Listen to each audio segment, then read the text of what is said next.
नमस्कार. दिवाळीच्या खूप खूप शुभेच्छा. आज आपण दिवाळीतील एका महत्त्वाच्या दिवसावर बलिप्रतिपदा किंवा दिवाळी पाडवा यावर बोलणार आहोत. पारंपरिकपणे या दिवशी दानशूर बळीराजा आणि वामन अवताराची कथा सांगितली जाते. बऱ्याचदा आपण इडापिडा टळो आणि बळीचं राज्य येवो असं म्हणतो, पण हे बळीचं राज्य नेमकं काय होतं आणि एका दैत्याच्या राज्याची आठवण लोक आजही का काढतात? एका बाजूला त्याची पूजा करायची आणि दुसऱ्या बाजूला त्याचे राज्य संपण्याचा आनंद व्यक्त करायचा. हा विरोधाभास नाही का? या प्रश्नाचे उत्तर महात्मा ज्योतिबा फुले यांनी सर्वप्रथम दिले आणि याच विचारांना सखोल संशोधनाची जोड दिली ती ज्येष्ठ विचारवंत साळुंखे यांनी. आज आपण फुले आणि साळुंखे यांच्या संशोधनाच्या आधारावर बळीराजाच्या कथेतील सामाजिक, राजकीय आणि सांस्कृतिक संघर्ष समजून घेणार आहोत. सर्वप्रथम आपण पारंपरिक कथा थोडक्यात पाहूया. पुराणानुसार बळी हा एक पराक्रमी पण अहंकारी राजा होता. तो देवांचा शत्रू आणि असुरांचा राजा. त्याने देवाचे राज्य हिरावून घेतले. तेव्हा भगवान विष्णूंनी वामन रूपाने येऊन बळीराजाकडे 3 पावले भूमी दान मागितली. बळीने दान दिले आणि वामनाने विराट रूप धारण करून पहिल्या 2 पावलामध्ये स्वर्ग आणि पृथ्वी व्यापली आणि 3रे पाऊल ठेवण्यासाठी जागा उरली नाही. तेव्हा बळीराजाने आपले मस्तक पुढे केले आणि वामनाने त्याला पाताळात पाठवले. या कथेचा सरळ अर्थ का ब्राह्मणाने कपटाने एका शक्तिशाली राजाला हरवले. आता पाहूया या कथेवर महात्मा फुले आणि साळुंखे काय म्हणतात. बळीराजाच्या इतिहासाला खरा टर्निंग पॉईंट दिला तो महात्मा फुले यांनी त्यांच्या गुलामगिरी आणि सार्वजनिक सत्यधर्म या ग्रंथामध्ये. त्यांनी गुलामगिरी आणि सार्वजनिक सत्यधर्म या ग्रंथामध्ये स्पष्टपणे मांडले की हा संघर्ष देवदानवांचा नाही, तर आर्य ब्राह्मण आणि येथील मूळ रहिवासी अनार्य यांचा आहे. फुले यांच्या मते वामन हा आर्य टोळीतील एक कपटी व्यक्ती होता, ज्याने येथील मूळ रहिवासी असलेल्या बळीराजाला हरवले. बळीराजा हा चॅम्पियन ऑफ द ओरिजिनल इन्हॅबिटंट्स होता.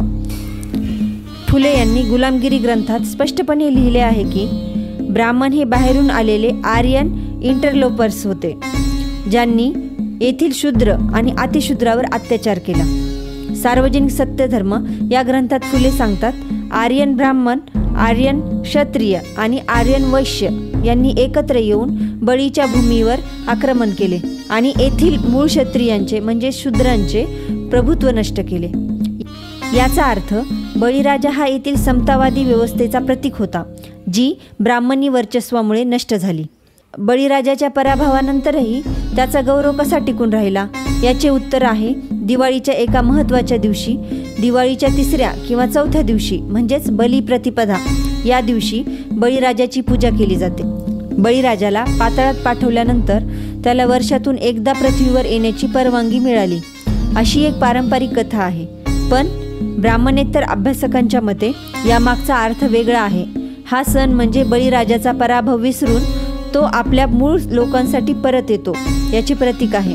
ही बळीचे राज्य येवो या घोषणेची सांस्कृतिक आठवण आहे. केरळमध्ये साजरा होणारा ओणम हा सण देखील बळीराजाच्या परत येण्याचा उत्सव आहे. यावरून स्पष्ट होते की बळीराजाचा प्रभाव किती व्यापक होता आणि आजही त्यांची संस्कृती कशी जिवंत आहे. डॉक्टर साळुंखे यांनी फुले यांच्या विचारांना अधिक बळ दिले. साळुंखे यांच्या मते बळीराजा हा केवळ आसूर नव्हता, तो बहुजन समाजाचा महासम्राट, एक महान तत्ववेता होता. तो होता संविभागी नेता. संविभागी म्हणजे काय? जो प्रजेतील प्रत्येकाला त्याच्या कष्टाचे फळ समप्रमाणात वाटून देतो. साळुंखे म्हणतात, बळीराजाच्या राजवटीत श्रम आणि मोबदला यात समानता होती. साळुंखे या कथेतील 3 पावले या प्रतीकाचा वेगळा अर्थ सांगतात. त्यांच्या मते वामनाने फक्त जमिनीचे दान मागितले नाही, तर 3 पावले भूमी म्हणजे यज्ञ, वेद आणि ब्राह्मणी वाणी म्हणजेच धार्मिक वर्चस्व याला बळीराजाच्या राज्यात परवानगी देणे. बळीराजा हा मुळात वैदिक धर्माचा शत्रू होता. तो यज्ञ याग सोडून कृषी आणि श्रम यावर आधारित व्यवस्था मानत होता. म्हणून वामनाने कपटाने त्याला हरवून या भूमीवर वैदिक वर्चस्व आणले.